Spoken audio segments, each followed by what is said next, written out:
Hi everyone. Now we're here in the center of Zurich in the office of Survista, which is an asset management company where we've been fortunate enough to design their office.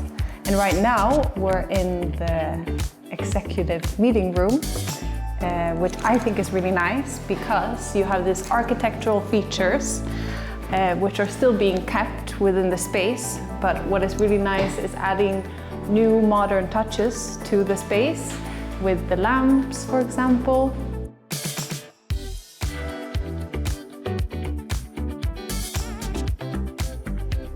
Nice carpet, which follows along through the entire entrance, and this very nice chair.